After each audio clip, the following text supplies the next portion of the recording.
The 7 natural laws of prosperity.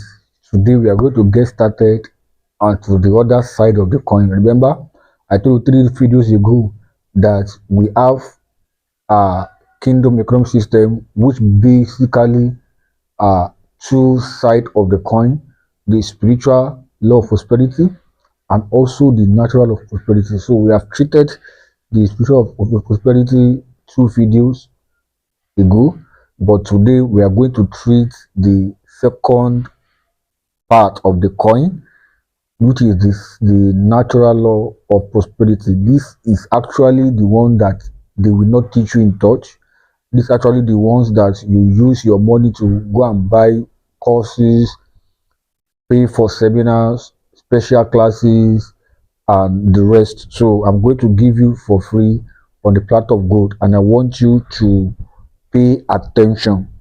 Pay attention to this video very well, because you are going to get your value for time. I promise you again, it's going to be a good moment, but it's going to be a long video. So what you are going to pay for 3-month course, 4-month course, you are going to get it in 1 hour or 1 hour plus, as this video may go. Please pay rapt attention to this so that it can be benefits to you. So let's get started. Natural laws of prosperity. We are talking about the other side of the coin, whereby you have to do things. This is not spiritual law, whereby you have to pay tithes, seed time and harvest, offering, all of those things. Now it's about the work of your hand. It's about the value you have, the value you do by product, by services, by your gift, by your skill, by talents. Remember, in the course of this series, I've been talking about value. But in this video, I'm going to deep stay deep on the issues of value, or your value. So over the years, this is the part of financial prosperity we were not taught in the church. We were not taught in the church.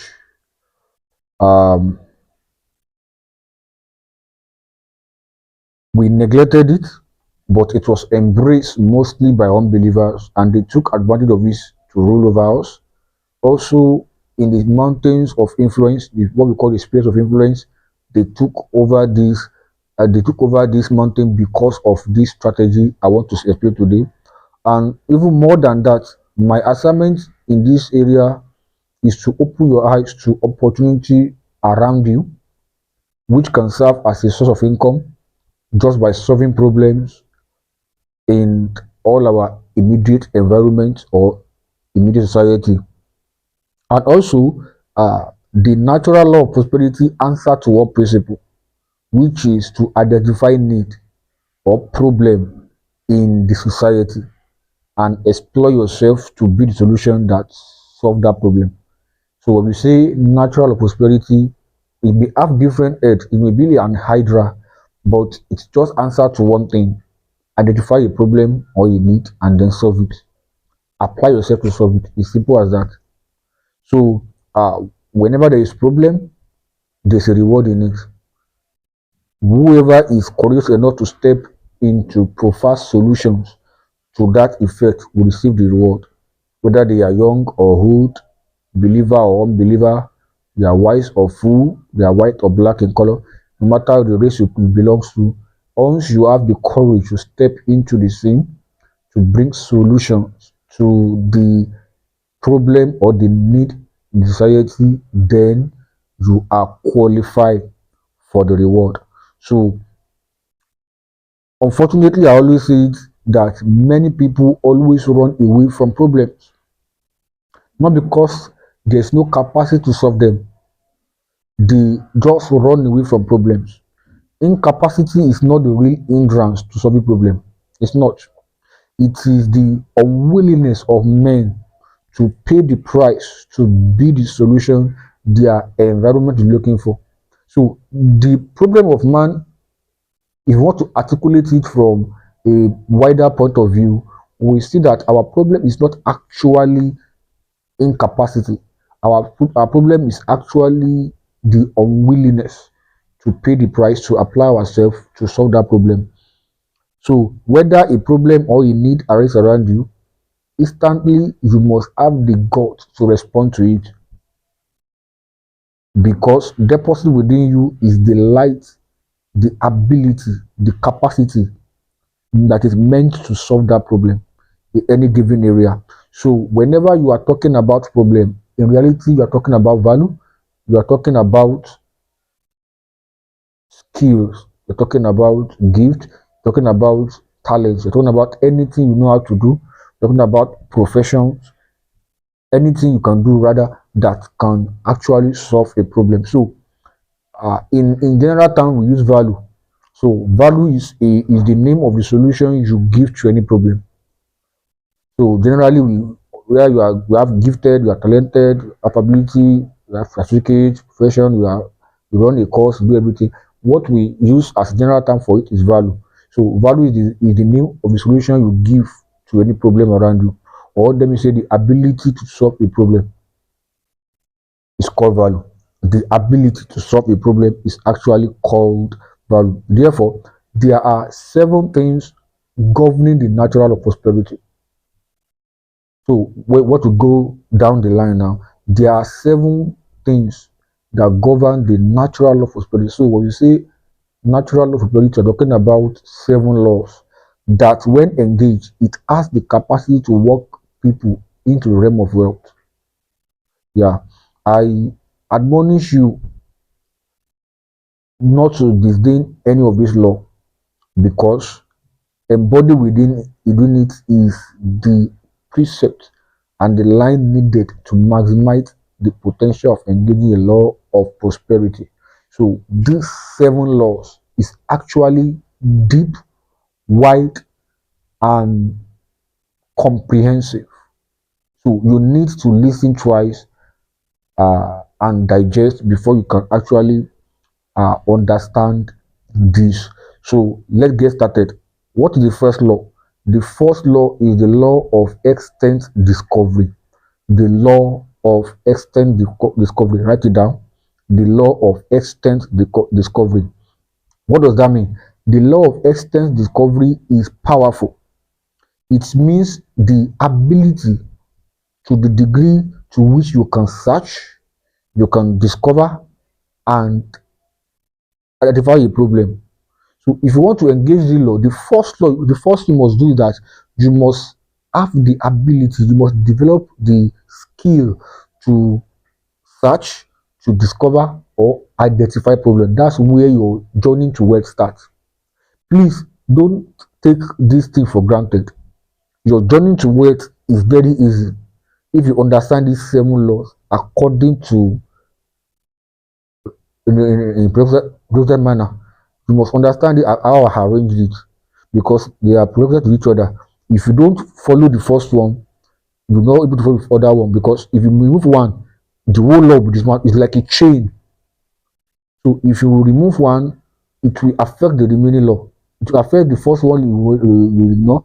It will affect the remaining that is underlying. So the 7 must be followed in precept and must be engaged accurately. So the first thing that, if you want to enter wealth, you want to prosper, the first thing that what skill can you discover is the skill to search, discover, and identify a problem. It's called, we call the law of extent discovery. That means the deeper you search, the deeper you discover. The extent of your diligence in searching is the extent of your discovery. That means the more you search, the more you discover. The more you search for problems, the more problem you discover. And I always tell you that problem is not a problem. Problem is calling for solution. And anybody that puts solution to it will get the reward. There are people that have ignorance problem. Anybody that can give them knowledge will get their reward. See that now. That's why there are people that sell books, and people that sell books will always sell, because they are solving ignorance problem. See that now. So hence, at this level, you are not solving problem yet. Your only assignment is to find what problem is available and the value you can give to it and command your reward. So at this first level, you are not solving problem yet at all. You are finding problem. So people say, I want to develop a problem solving skill. No, don't develop problem solving skill first. You must first identify a problem, then you develop a skill around it. So you can't sit down and want to develop a random skill to solve a random problem. It doesn't work that way.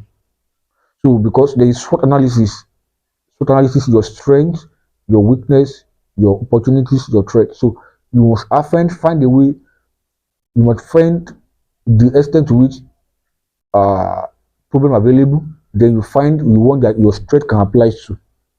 You see that now. So if you take 30 minutes to look around your environment, you will discover problems you have never paid attention to before. It depends on your psychology, it depends on the skills you have developed over the time. So, but because your mind before now have not been industrious enough to capture those things, so it becomes very difficult to see them. So when your mind is not industrious enough, when your mind is not uh what do you call it now, when your mind is not vast enough to see problem, you're not able to see them. If you look at your area, there are more than 10 problems. More than 10. I will screen that. Just follow me. It becomes very difficult to see them. When you check extensively, you will see problems in the area of transportation, you will see in the area of food, confectionaries, arts, media, education, healthcare, fashion, ESLU, justice and equity, accounting, many more. There are a lot of problems. Is it transportation? Is it food? Is it healthcare? Is it confectionaries? Is it grocery shop? Is it ESLU? That something is lacking in your area. Something is lacking. It's just how you destined to you can discover them. But you are going to see that something is lacking in your area. And those things are waiting for immediate and urgent solution from men. But none was really given to it. So the ordaining of a man is that the ability to see and recognize problems. We call them opportunities. Is the ability to recognize opportunities, recognize problems. So you don't see transport problem in your area, you don't see grocery problem. There's something that people are climbing what they want to buy. There's nobody selling it here. They have to go as 3, 4, 5 miles to buy it. That's the problem that you can solve. There's no hair salon in your area, you can solve it. There's no school, you can solve it. You don't have to need to do. There's no healthcare, you can solve it. You don't need to be a doctor. You can work with healthcare practitioners. See that now. There's no car wash, you can solve it. There's no restaurant, you can solve it. See that now. So our undoing is our inability to see and recognize this problem. You can't see them. So in your searching adventure, you must discover 3 things at the end of your searching. You must discover 3 things at the end of your searching. Number 1, the nature of the problem. You must discover the nature of the problem. Number 2, you must ask yourself again, has anyone solved the problem before? If yes, what are the challenges the person faced when solving this problem? So you have to find out what nature of the problem. Is it in the area of food, transportation, or area of healthcare, or barbing salon, or area of education? And if you find that one, that's the first. The second step is that, has anyone solved the problem before? Okay, if people solving it, if no, then you develop an idea. If yes, the question is that, what are the challenges those people are facing when they are solving it? And the third one is that, is the people solving the problem as to the satisfaction of the people? If the people solving it are solving it to the satisfaction of the people, are they satisfied with their service? If it's healthcare, are people actually enjoying their service? If it is salon, if the salon there, or the hair salon, or barber salon there, or beauty salon, what they call it now, are they serving the people to their taste? If it is food, restaurant, is the food okay to people's satisfaction? If no, then you have the opportunity to come into the market to provide better food. Come opportunities. I share a story of Starbucks. You know, the first coffee company in the world, in America. before they before they take over the market. Burger King is not the first. He just took advantage of people that not solve the problem very well, and they solve it efficient, effective, and with speed. See that now. So, so in 5 minutes, let me just help you to put out a discovered perspective as we check the 15 fear of influence. Let's check the 15 of value. Let's check 15 fears. Let us brainstorm now. Let's say we are a director that want to build a company, and then we want to check into the opportunities in the marketplace. So let's check. The first opportunity is, let's say, agricultural produce. Let's say livestock, fish farming, goat farming, sheep farming, crop farming, or any other agro-allied product. The opportunity is there. There are opportunities there. In agricultural product, the opportunity is there. The second one can be education. Education. You can be an instructor, you can be a teacher, a counselor, a consultant. You can own an institution, or let's say education institution. It can be a school, a college, a consultancy, a tutorial classes, or any other educational value that institute are to liberate men from ignorance. See that now. And make people pay you for your influence, they pay you for your wisdom, they pay you for your excellence, they pay for diligence. If you know how to teach, I see people that are teaching mathematics in area I live in. People are teaching mathematics on TikTok. People are teaching chemistry, physics, any complex subject that people cannot comprehend very well. It become at their area that call for their attention. Some of them are not even good, but they see a loophole in that market, then they begin to work in that area to make sure that they become the solution, they apply themselves to the solution. See that now. Some may be oil and gas. Yeah, you can affect oil and gas. There's opportunity on the oil and gas. Opportunity is there. You can own a firm producing it. You can buy a share inside it. You can own an investment. All depend on your capacity. You can build a petroleum station, a filling station, maybe a small scale gas station for retailers. Opportunities are there in your area. Maybe cooking gas station very very far. You can open a shop and then be filling there. Maybe it's a little naira you had to it, or a little dollar. It's because of your profit. It happens. It's an opportunity. Maybe you to carry cooking gas to go and fill at gas station, maybe at 2, 3, 4, 5 kilometers. You can make it closer to them. You don't need to open a gas station as big as it is. It can be a shop, and you use a gas cylinder, big one, to retail, and then you are reselling. See that now. Also in sports, there's opportunity in the sport as well. You can develop yourself to be an athlete, but then you have time to train. You can develop your own muscle as well. You can be a footballer. You can be in cycling. You can be in boxing. You can be in tennis. You can be in golf. The list is endless in sport. You can even own a sport team. You may not even know how to play football, but you have passion for sport. You can own a sports team. You can own a football team. In fact, it's no more easy that it has a low barrier entry. You can start a football club from scratch, and you can build it to a national level. Yes, you can invest in any sport industry, be it a sport personality like a coach, an umpire, a referee, a sport analyst, a sport director, sport manager, consultant, agent. The list is also endless there. You can actually see big opportunities. So tomorrow, sports still need athletes. Football, as players are retiring, some players are stepping into the scene. Some players are retiring, some players are retiring to the scene. So soldier go, soldier come, barrack remains. See that now. So there will always be a need for athletes here and there. Not just athletes, good athletes. Also, the fifth one can be in the area of food and confectionaries. Are you good in that area? Maybe in your community there's no good food. And you know how to cook very well. At least excellently, not just cooking anyhow, like people that are doing before. good food. Yeah, you can establish a restaurant. Yeah, you can be a cook for people. You can be a chef, home chef, a baker. The list is endless.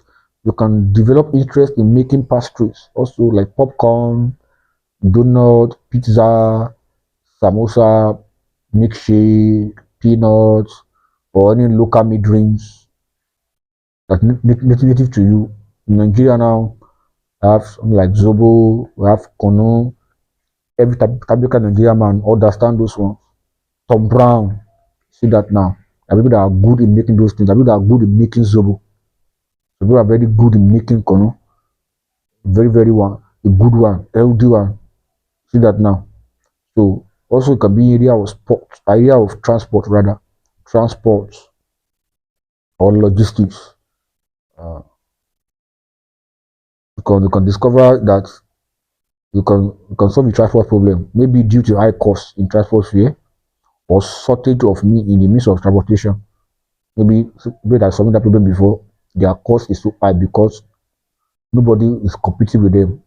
There's no competition, so you can compete that person and bring the low price and have customers. Also, it can be that there are shortage means of transportation. Maybe there is no bus, people have to trek far, or there's no maybe tricycle or anything that can convey people. You can actually solve that problem as well. Or you can buy those transport means, maybe tricycle or a bus, and give to the driver that will give you returns every day. It's still the same thing. It may even be at interstate level, or intrastate level, or intercity level. Maybe it can be through bus, taxi, tricycle, all those big bus. You can even provide logistic problems like motorbike, lorry, trailer, haulage, or any heavy duty vehicle that can help people carry loads, parcels, bags, luggage. When people want to locate from one city to another, and you have a big lorry that can do that. That's a good thing. That's a good. You have a big trailer, a long vehicle that can carry people's load at once. Who pay you? In Nigeria now, that's a good market now to transfer a good from one city to another with a long vehicle and a trailer. You bill a huge amount of money.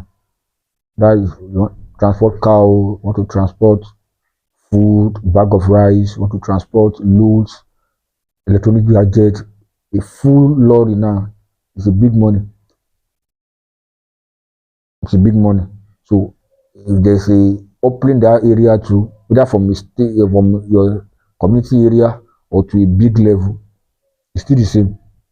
And you can grow from community area solving community problem to solving national problem. It's still now.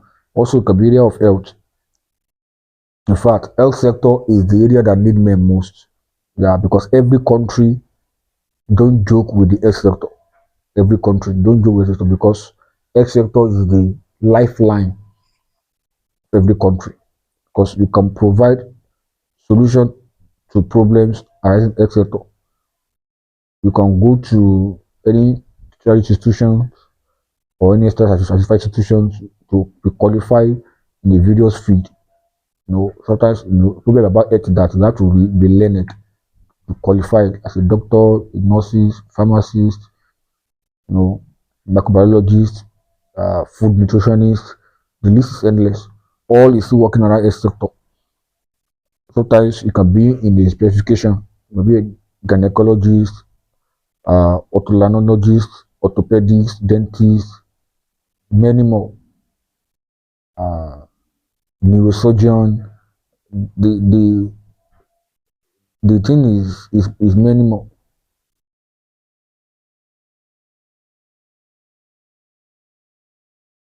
The list is endless.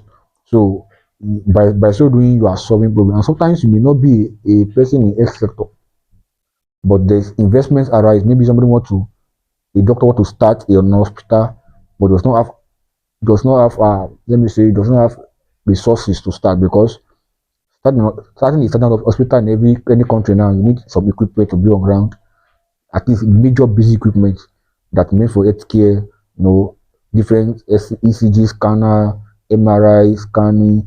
There are major things that need to be bought. So you can partner with the person and give the person money, and as person begin to make money through the hospital, you give your own share. So that now sometimes it does not mean that you have to be in the field by yourself. You can partner people that want to establish themselves. They don't have money. They become an investor in that area. See that now. So it happens. Also, it can be area of construction. It can be area of construction. There may be arise for a need in the construction field. This cut across all civil artwork, such as engineering, such as carpentry, furniture, road constructions, building constructions, any other construction work that involved the art of construction in particular, both at a local and industrial capacity. See that now, then there's a need for construction, especially in the country, in the third world country, whereby growth is still far, both infrastructural growth and any other growth is still far. There will be always a need for industrial and local civil engineers. So they are always needed in that area. So also it can be line of production and industrial. You know, you can go into industrial. One of the backbone of every economy is manufacturing, production, industrial, turning raw material into finished good, manufacturing. Those are the reasons why there are top countries like China, Japan, India right now also have one. It's because they have the secret of manufacturing. They know how to manufacture. You know, industrial scale production can be achieved various way dimension depending on individual capacity. You know, production of plastic is there, clothes is there, both local clothes, national scale is there, shoes is there. Shoes can be made locally, national scale can be national scale as well. Fabric also at local and national level. Also bags, books, handkerchief, nylon, zinc, sponge. There are many innovative ideas. If you do a research where you will see that there are some things that are like, I think in this few years ago, we found that matches was scarce. So people quickly enter the market and begin to produce matches. See that now, matches. And they can all be made both on local and industrial scale capacity. Also, the waste product of this item can be gathered and also be recycled. I have men who are into recycle of any rubber,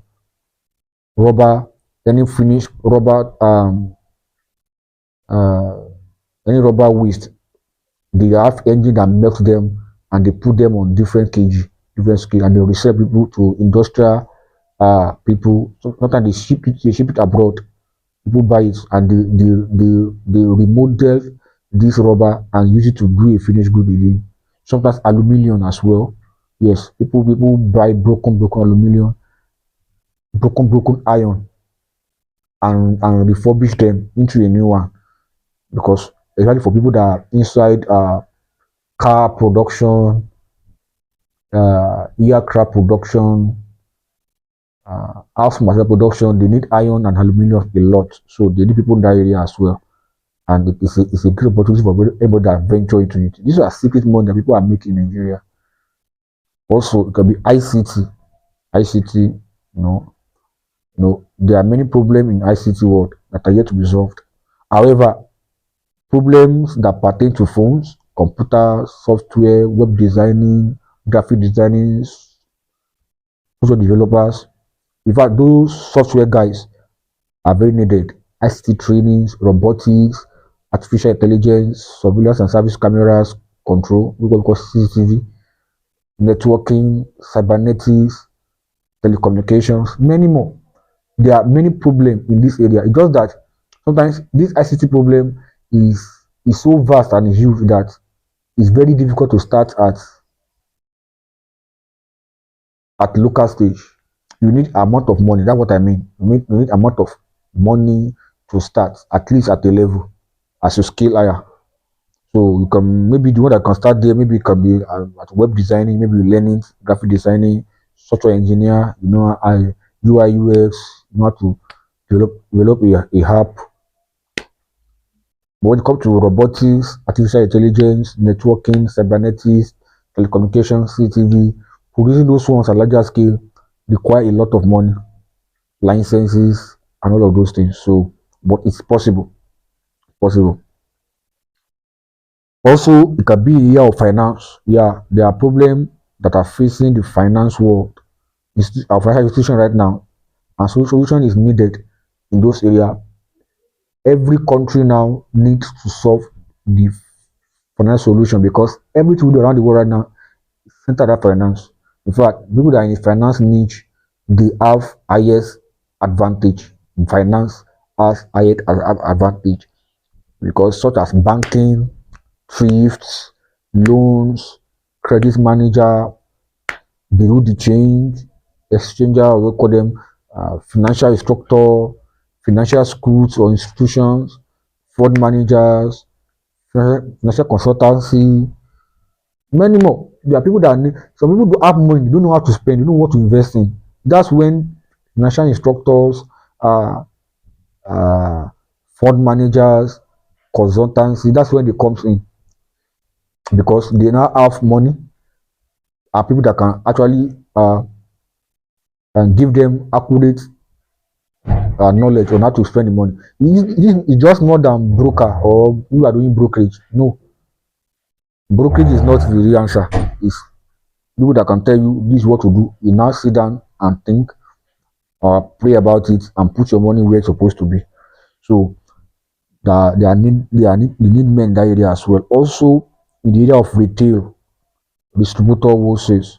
So that means at this junction, you don't necessarily need to have a company. You can be a distributor of a product or distributor of an existing industrial product. Their marketing manager or wholesaler, or you can command the word too. You can be on profits, percentage, discount. So being a retailer just means that you are meeting the daily needs of men. That's what it means to be a retailer. It just means that you are meeting the daily needs of men, which are very inexhaustible. So they need people who can bring those things to the feet of people that can buy and resell to them. So what is that? Every company need people that can bring their product to people's doorstep. Because until your product reach the final consumer, you're not actually making progress as a company.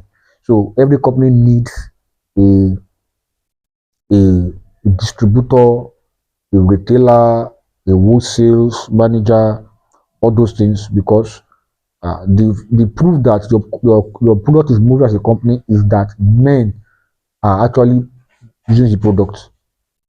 So when men stop using product, eventually along the line, you are going to run at loss. So also it can be area of art and media. Yeah, area of art and media. There are problem occurring media and media work now. All these artistry works such as OAP, what we call on air personality. We have newscasters, spoken word speaker, we have public speakers, conference speakers, comedians, authors, writers, many more. There are many opportunities in this area as well. Some people can write books, some people know how to speak oratory, spoken words. Some people know how to use media very well. They can trade narratives.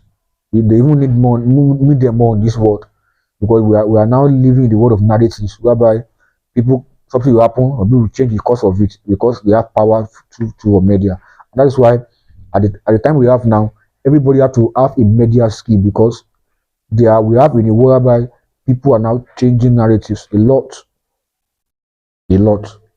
Also in the area of uh fashion, yeah, fashion also is the fastest growing industry right now and it is known for its evolutionary, the innovative, the creative dimension has made the industry so high for competition and make it a low barrier. At least there is a room for more. So in fashion line you can't see it all. You always see a new version every day as people are innovative, they are creative, they are evolutionary. So men are needed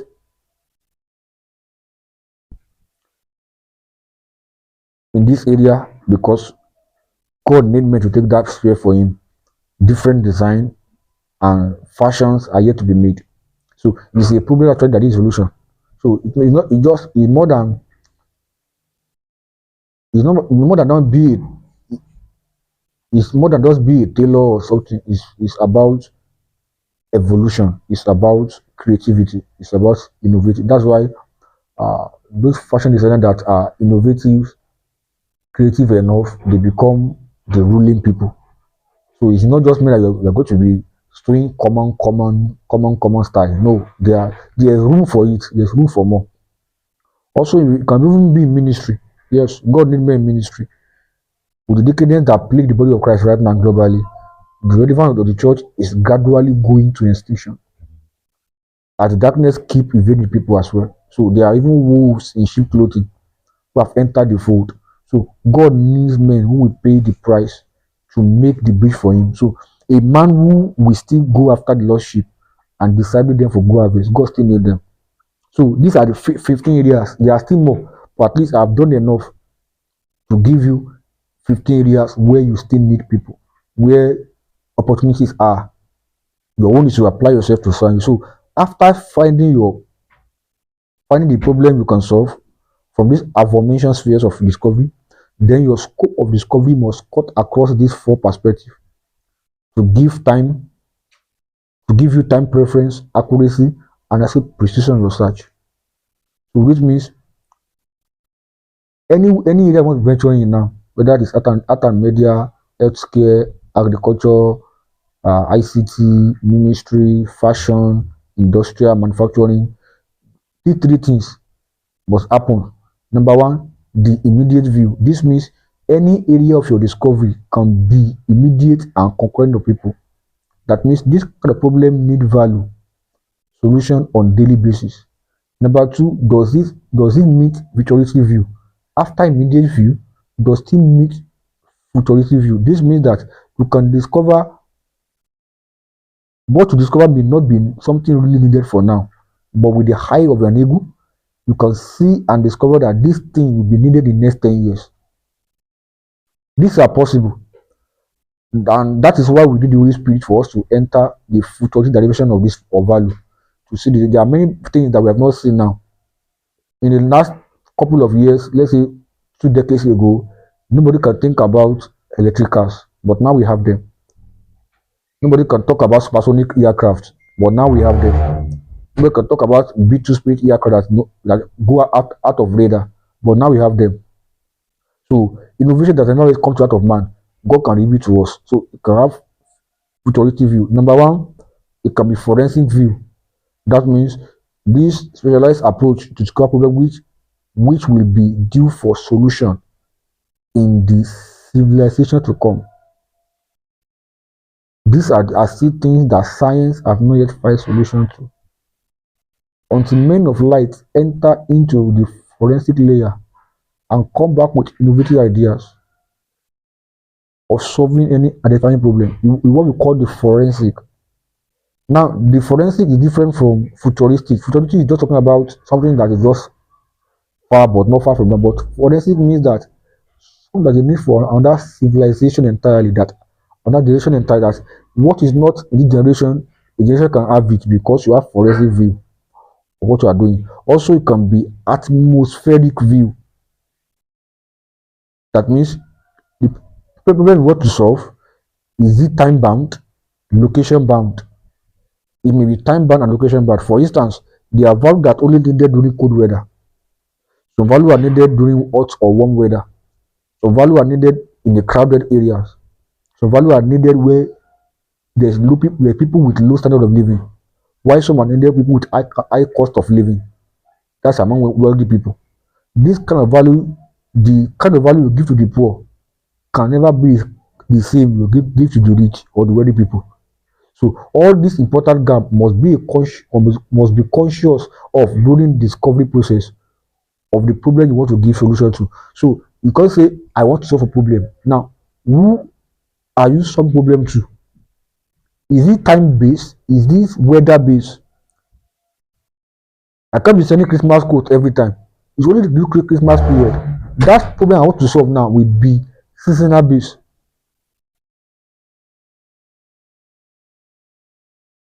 So, lastly, on the law of external discovery, there's a caveat for all men. Please don't answer the question people are not asking in society. Don't solve problem people don't ask you to solve. Don't solve problem that people are already solving very well. Do not force yourself to solve problem that society does not need. Make sure your discovery reveals to you that there must be a demand change for problem you want to solve. The many mistakes people do is that they are solving problems for people that don't need it. So many people are busy solving problems that people don't need. So you must be careful of the kind of problem you want to solve and who you are solving it for. It's very, very important. Very, very, very important. So that is the law of external discovery. The law of external discovery. So the second natural law is the law of absolute want. The law of absolute want. Now, the second law in present order is the law of absolute want. Now that you have discovered a sphere or your area of specialization that you have agriculture you want to solve, whether it's food, whether it's industrial scale, whether it's healthcare, it's ministry, ICT. Now, the second law you must do is law of absolute one, and it suggests to you that always have what men are looking for. Always have what men are looking for. As for me, I believed I have what men are looking for, and other people have what I'm looking for as well. So we all complement each other and meet at the top. If you want to supply, if what you supply does not meet human need or want at the marketplace, just prepare for a life of failure and failure. So the second law that we must take care of or take note of is the law of absolute want. That means you must find out what exactly is the kind of solution people want from this problem. You must find what exactly. So the question you must ask is that you must find what exactly people want in that solution. You get it now? I don't know how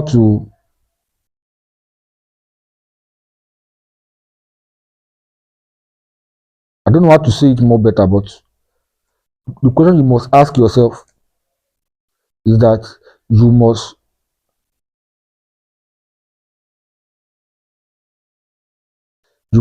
find out what exactly is the solution people want from this problem. What exactly is the solution people want from this problem? Then, how do they want it? How many people want it? So you must find out this problem that I want to solve. How many people want it?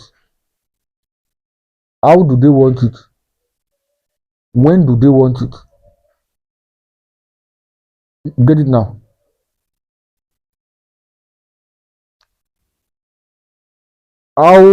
What is exactly the kind of thing people want in that area?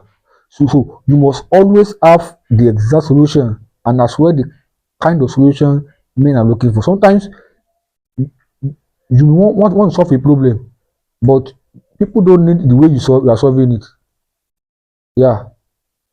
People can say maybe we are solving, we don't need it.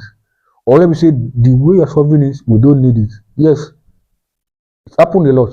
Sometimes people think because there are some solving problem, people should no. You may say people need restaurant. Yes, they need restaurant, but that does not mean that because they need it badly, you're cooking bad food. So you must want what people want. You must know what people want. How do they want the food? What kind of food do they want? So people will say, okay, we want to be eating rice, but you know how to cook beans. It's food, but you have not yet solved their problem. So you just say I'm cooking food, and people need food. They are cooking what I like. No, you must solve. Sometimes people It happens a lot in people that open restaurants. Sometimes, if you open a restaurant in a very classy area, people want jollof rice, classy food, with uh, ice cream, with salad, with uh, plantain, and what you know how to cook is just concoction jollof rice. And people don't like it. The people they say they prefer to be eating pounded yam. See that now. So it is not just solving problem, is that you are following the law of absolute want. You must find out what exactly is the kind of solution people want from this problem, and how do they want the problem to be solved? When do they want it solved? Don't say me, I want to be cooking from 9 p.m. from 9 a.m. to 12 or 9 a.m. to 1. Whereas you are working in a let me say highly uh remote, no, not even remote areas, area that is people have to go to work. That GRA thing, that in the morning everybody go to work, they come back in the evening. That means you want to open your restaurant by 9 and close by 1. Probably not able to sell, but nobody go to be around. So, but if you are selling by that evening time, when everybody coming back from work, they'll be hungry. To even cook food will become difficult for them. Then you not get to cook food at that time. You cook till night. That time you will see your joint as a night dinner restaurant. That means as they are coming from work, they branch your place, they eat, they buy takeaway for their children, they go back home. You see that now. So you must know the people you are solving the problem for. If you don't know the people, you are what, or else maybe you are cooking the day, and maybe they need your food during work time. Maybe you can use the delivery guys. You can begin to pay them and deliver food for you. But if you want to sell most that kind of area, you have to sell from afternoon time till night. That's where you can have your money. See that now. But if you are opening restaurants in the place where it is highly working hour people artisan, people who do a lot of work in that area, then you can sell it during the daytime, because people as they are working, they are buying. So inability to discover or understand who you are solving problem for will make you run at loss. Very, very important. So that we call the law of absolute want. So also the third law is the law of quality value. Yes. After you now conquer the law of absolute want, the third law is the law of quality value. The law of quality value. What does that mean? The law of quality value postulates that your standard must be superior to the existing one. Don't just enter a market and go and compete. You must follow the law of quality value. Your standard must be superior to the existing ones.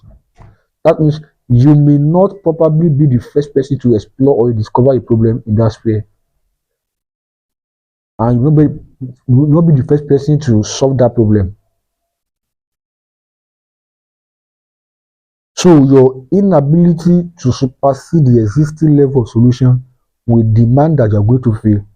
Many of you want to enter a competitive market. You are producing less value, less quality. You are going to fail. One of the advantage you can have in a highly competitive market is that you provide a high quality with seemingly a low price. If one thing I've learned about China market, China products is that they learn how to provide less price products, even though their products last many times. But now they are improving.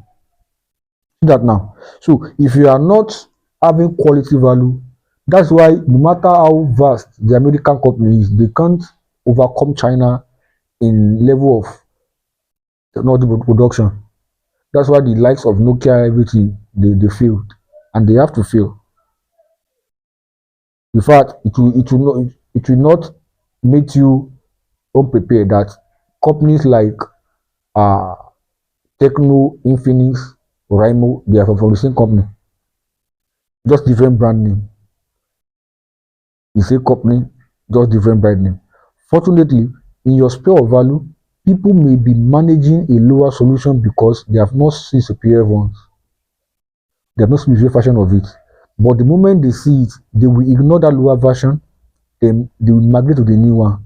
So this suggests to you that the loophole of any existing solution does not mean the standard enough will be your, or that don't mean standard enough will be your area of strength to work upon. So the loophole of any existing solution that does not meet the required standard, that will be your area of strength to work upon, and for you to look, and for you to take advantage of. So nevertheless, if the level of your solution is not up or higher than the existing ones, you have failed to do your assignment well by engaging the law of absolute ones. It means you have neglected to take advantage of a loophole. You see that now? So that's why the law of absolute one is important. You must know people who want your product, how they want it, when they want it, and the extent which they want it, and how many people want it. That's why it is good to do a business scale, a business proposal, because it's going to tell you how many customers are available for this product. You see that now? So when you fail to do assignments by the law of absolute one, you will fail. So if your level of production is not higher, or level of solution is not higher than the people, or level of value is not higher than the existing ones, you are going to fail.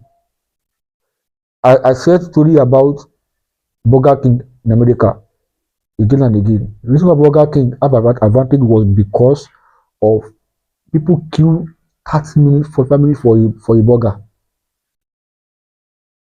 And that become the advantage. So they come out, how can we provide burger in 2 minutes and make accessible? So they created different sort of burger, and they prepare burger in 2 minutes. So people don't queue. As you are driving through the way, you enter burger shop, you collected the burger, you pay, you drove off. No, there's no for long queue. And that's why Burger King became very famous. They took advantage of that loophole. That now. So anybody that go to take burger out of the market now, maybe you have to create your own burger in 30 seconds. I don't know. But it's a hard job. That now. So maintaining good quality control must be your utmost priority. The standard of your solution must not be compromised at any cost. And if there is a need for more improvement, then seek knowledge, buy books, take seminars, go for workshop, find a consultant, or find institution that aided the skill needed for your solution to meet the superior standard. So don't settle for mediocrity, and also learn to challenge yourself to be better every day, because the quality of your value will determine the quality of your reward. So you have to be proactive. You need to be proactive. You need to be proactive. So the problem is not just the value, the problem is the quality of the value. That is why in many companies they have quality control departments, or what you call it, quality assurance. So what you call it QC or QA. What they have to ensure is that they will test the product if it meets the standard, because especially if you are in a place whereby, oh my god, you are in a place whereby, or you are in a market that is very competitive, you can't make the mistakes of producing wrong value or low standard value by yourself. You already killed the company by yourself. I remember I worked in a toothpaste company years ago. Before they put the toothpaste inside the tube, the quality control unit will come, they will take the sample to the lab and test it. So if the pH level is not what they need, you have to add more ingredients and redo it again. So, and because in Nigeria we have different toothpaste brands, both local ones and international ones. In Nigeria now we have more than up to 5 local toothpaste brand, and we have more than 5 or 6 or 7 international, like Pepsodent, Colgate, and the rest. So it's so highly competitive, and you have to work well in that area. You have to work well. You have to go for knowledge, take seminars, improve yourself, improve your skills, improve what you are doing. You see that now? So that's the third law. The third law is the law of quality value. The law of quality value. The law of quality value. So the fourth law is the law of easy accessibility. After you are provide quality value, the next thing to do is easy accessibility.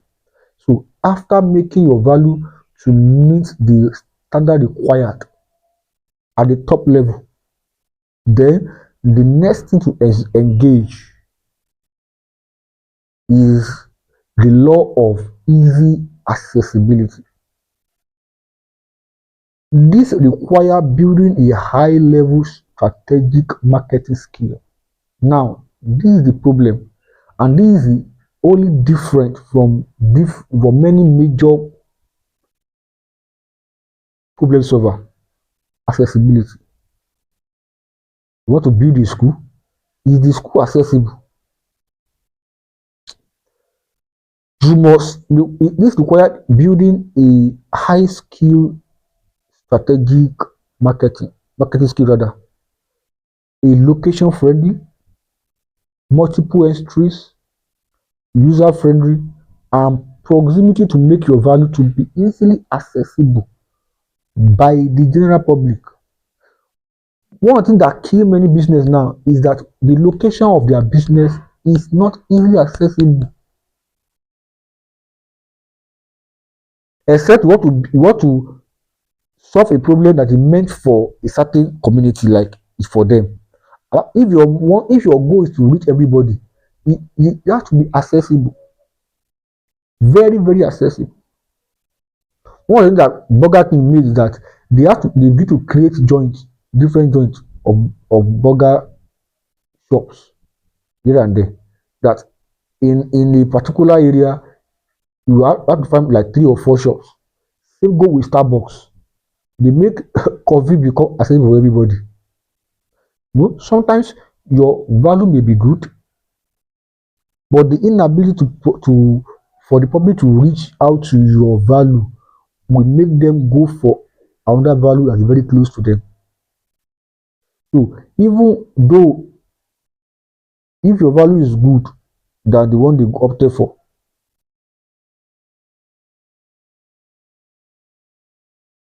so even though your value is good than the one they opted for, they will still go to one that close to them. Yeah, because men love easy accessibility. Men love easy access. Men love things that they can buy at their. That's why many companies now they begin to use what they call it now. They begin to use logistics motorcycles to deliver goods. So they make sure they develop an app whereby you can what do you call it now? You can order for food online, then the person deliver to you in 30 minutes time, or depending on the accessibility of it. So you don't even need to even go out to go and buy your food. Somebody can order it immediately. So lack of proximity for your value to reach others will deprive you of your reward.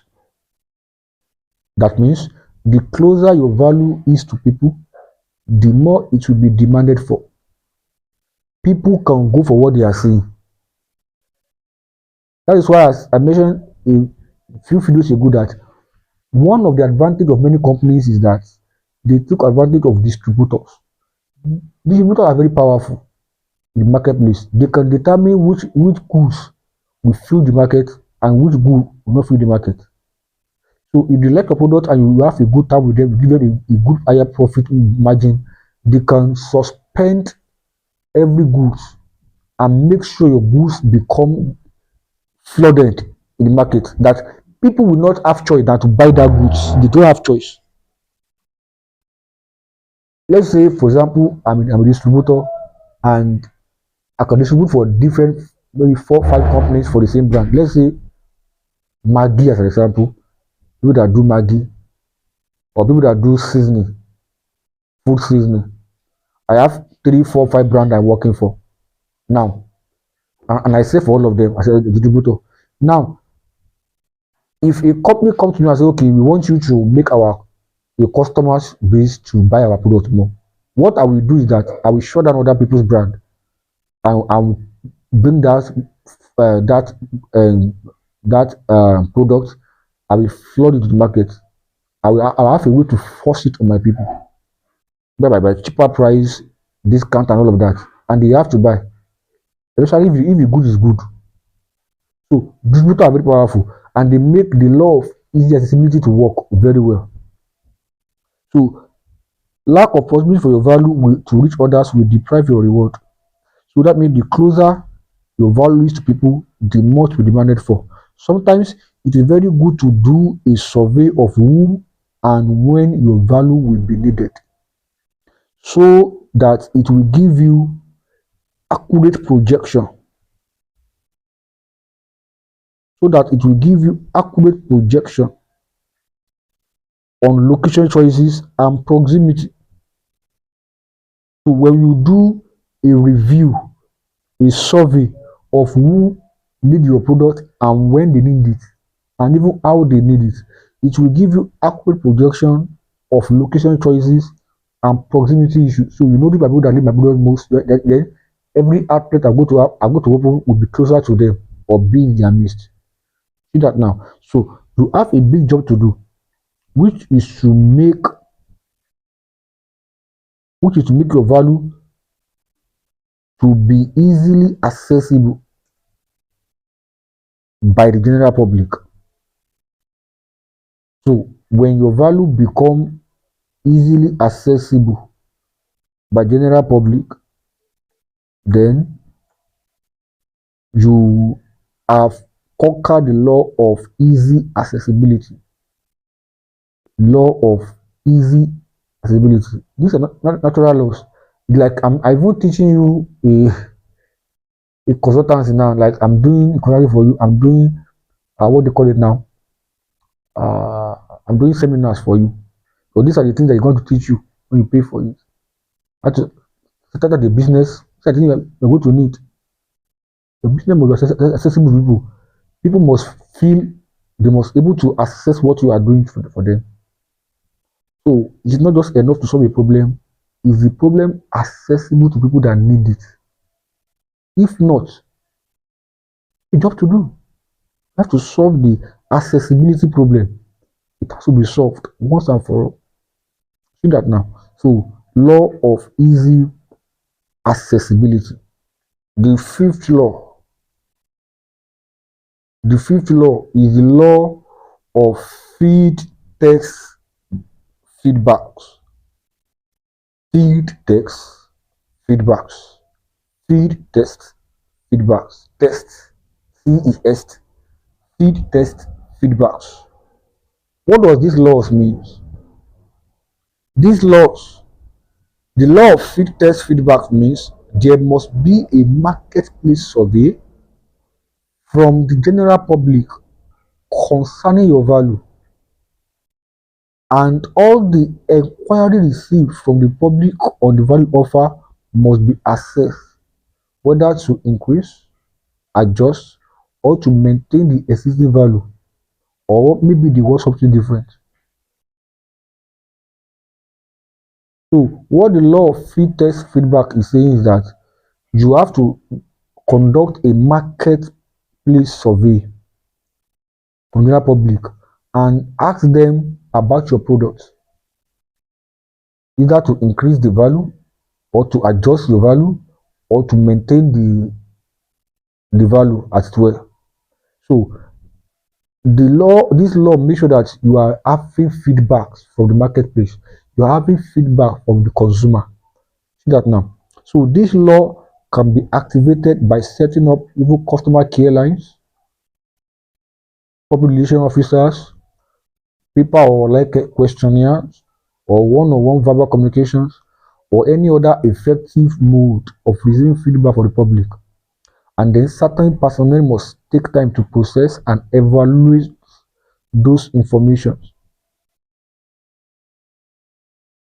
to know the area your value need a change. Sometimes you maybe keep valuing the value, and people are complaining, but you're not hearing because there's no feedbacks. You see, every company understands it that when you are valuing a value and people are saying, oh, this thing is not good, it will increase, and you don't listen to them, it's a problem. So it is expedient for you to know the opinion of the public on your value, whether it meets their desire or not.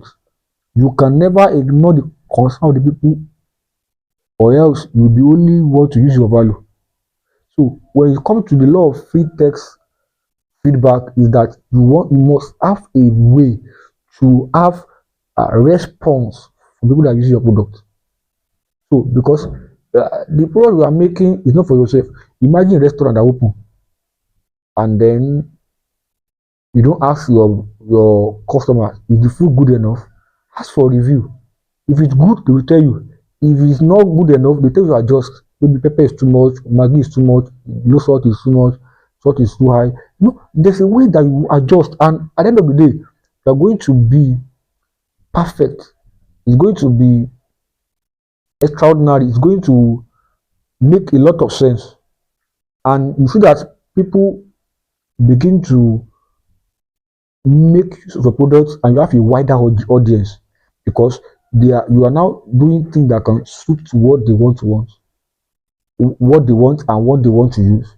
See that now. So the law of free text feedback is that you set up a team, or you yourself have to, maybe by one-on-one follow communication.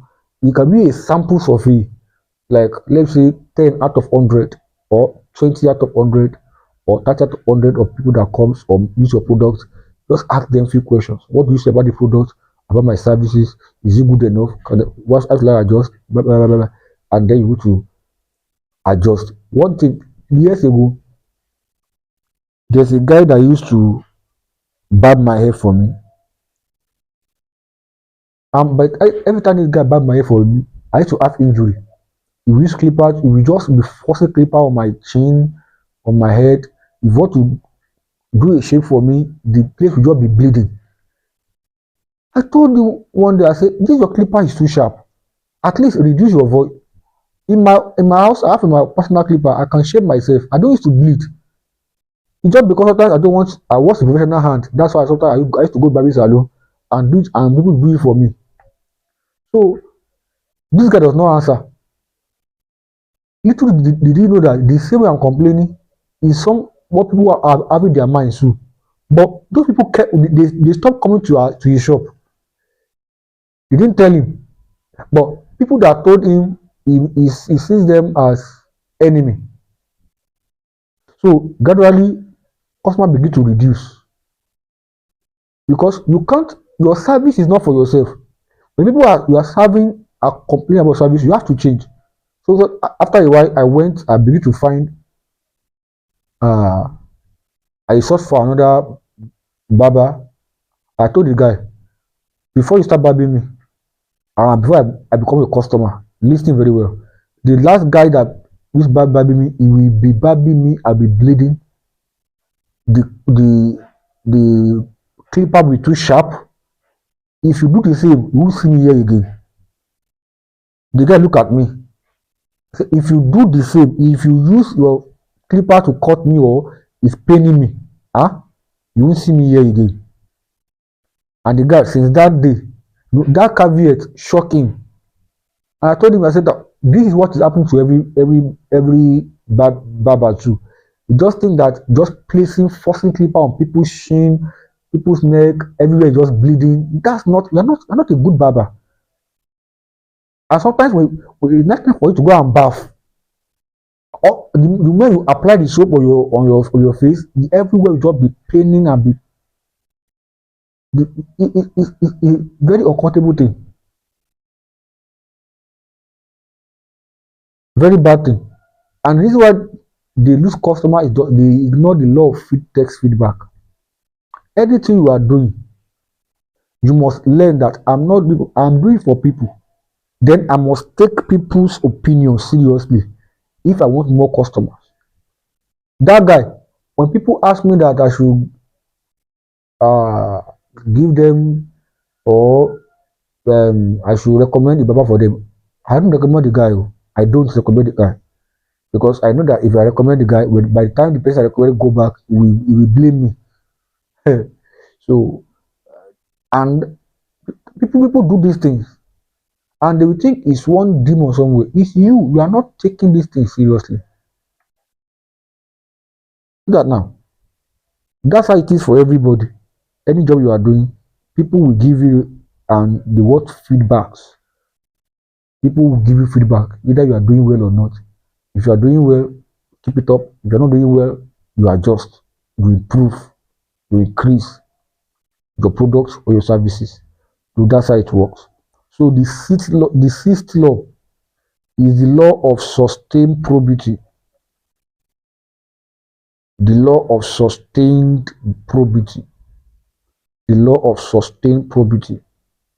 What does this law mean? It means this law suggests that you should not reduce the quality of your value under circumstance.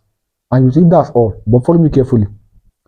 The law of sustained probity says you should not reduce the quality of your value under any circumstance. Why? It is seen that many times when value have gained prominence and stability for the public,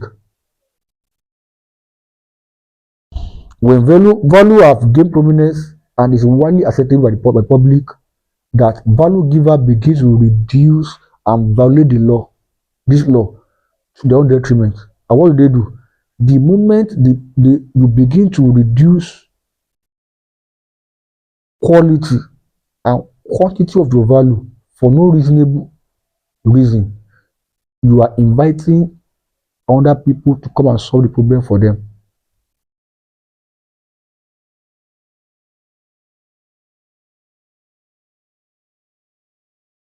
Many value that pack up after many years of existing does not suddenly happen in a day. They have been joking people intelligent for a long time, simply because there's nobody here to compete with them. So until people begin to show up in the same line to produce similar value with an upgraded version of it, and it will now be too late for them to catch up with the new ones with superior value that create competition for the marketplace. That means sustaining a value very important. I found that people begin to reduce the quality of their value when their value have gained acceptance. For example, the restaurants that there's a volume of food used to sell at a certain amount of money, then people begin to patronize you, or then begin to grill, then you begin to reduce your hand. People are complaining, before you start approaching you used to give us this amount of food, now you should reduce it. You are violating the law of sustained probity. Let me tell you, anything that open the market entry for you will be your goal, will be your advantage that will sustain you there. People are not stupid.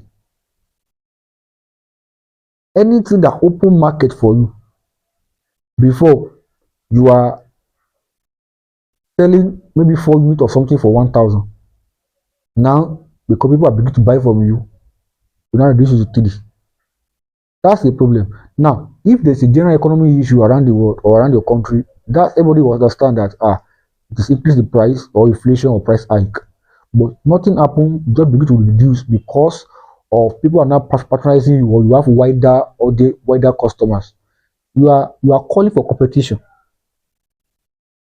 And competition will come for the customers, people that become angry at you that why are you doing this thing? They will not go and open another shop or outlet and solve that problem for you. You now pack you out of the market. You see that now? Maintaining integrity is the utmost goodwill of any value. For instance, the value of Coca-Cola have been the same since existence. and it has never changed. The only thing that changed in their product is prices, and that depends on the current economic condition of each country, not from the company producing the value. So Coca-Cola have maintained and sustained probity for a long time. They have sustained their value. The Coca-Cola that tastes good 20 years ago, is it the same now? Same bottle. In fact, sometimes they increase their bottle. Those that change their product is just prices. And prices is determined by the economy that they find themselves in. Because the price of Coca-Cola from each country is different. Very, very different. Many values have run out of market because they begin to play smart on people, like increasing price today, decreasing quality tomorrow, close production today, opening after 2 weeks, and all this inconsistency is what other people coming behind will understand, and they will use it against you as a weapon marketplace. So today you are increasing prices, tomorrow you are decreasing the quality, next tomorrow you are opening for production, following day you are not opening it. That inconsistency is what other people will leverage upon to make packet of the market. So they will offer consistent value with low prices and high quality and maintain it for years until your value is packed of the market. So you must maintain integrity whenever your value gain prominence and acceptability from the public. So don't betray the trust of your people. If you do, you will lose them. Don't betray the trust of your customer. If you do, you are going to lose them. Don't betray the trust of your audience. If you do, you are going to lose them. So you must follow the law of sustained probity. It's very, very important. The law of sustained probity makes sure that your value remains consistent. Go and check many high-class restaurants consistent. In fact, they even improve. They never decrease because they know that they are in a highly competitive market. And people that have companies here and there, they know that they can't compromise on their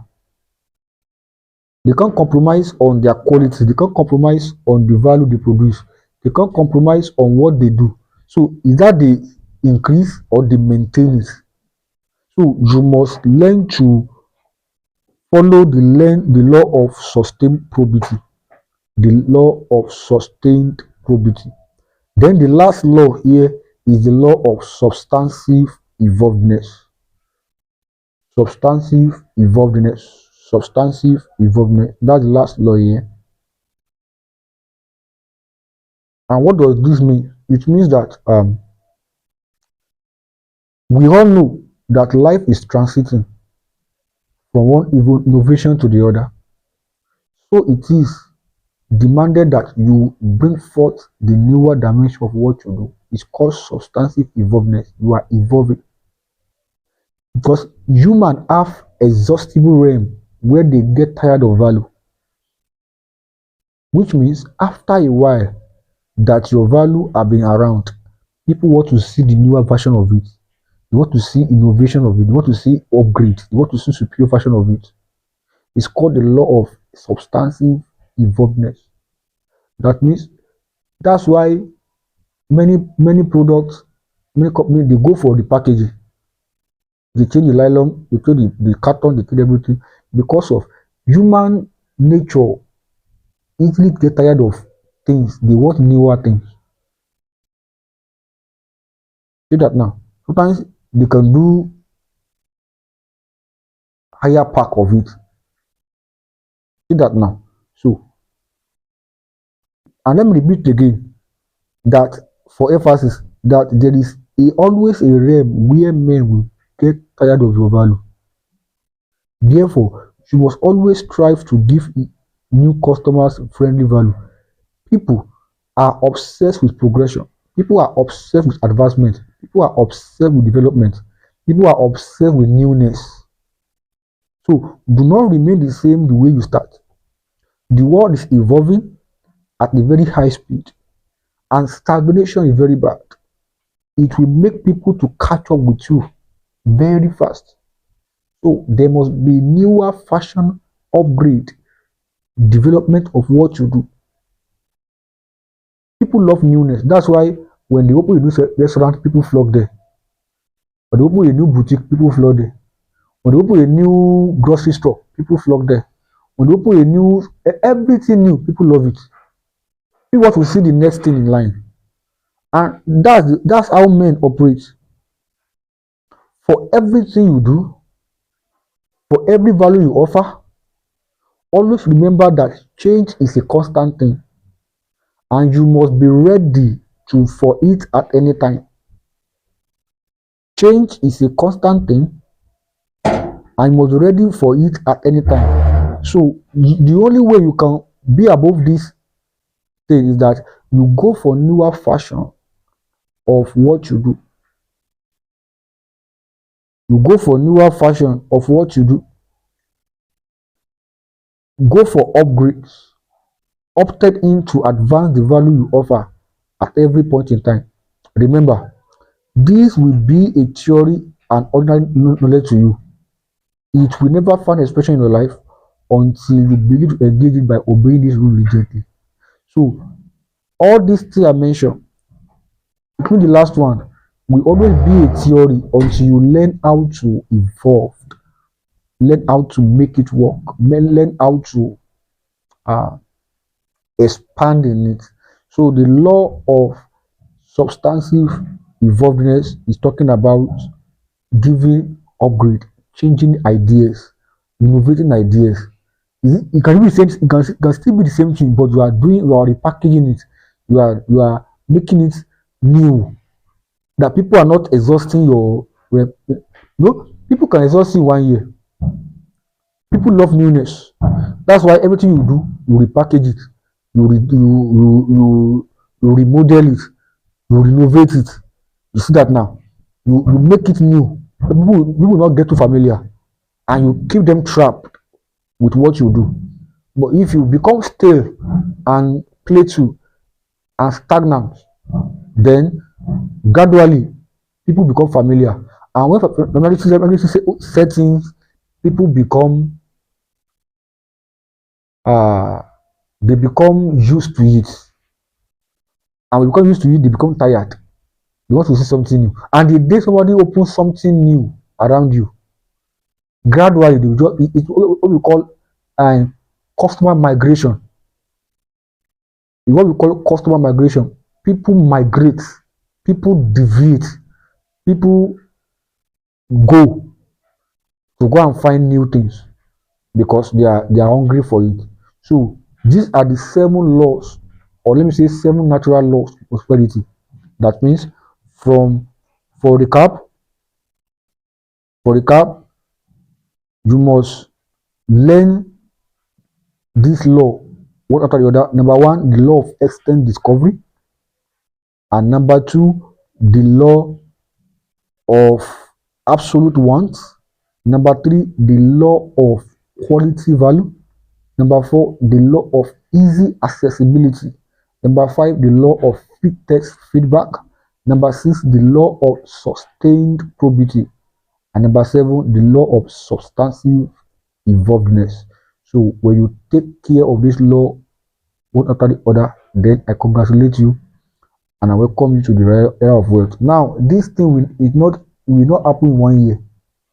In fact, it can take 4 years, it can take 5 years, depending on how diligent and how serious you are. But let me tell you, if you engage these 7 laws and you are serious about it, then happy are you. At the end of everything, you are going to have a lot of testimony around this. So this is the second part of the kingdom economic value or kingdom economic system. We have treated the spiritual aspect and this natural aspect. And the next time we are going to see each other, I'm going to talk about the world economic system. The world economic system. I'm going to talk about the world economic system and we're going to understand how the world economy works. How the world economy works. So I believe I'll give you value for time.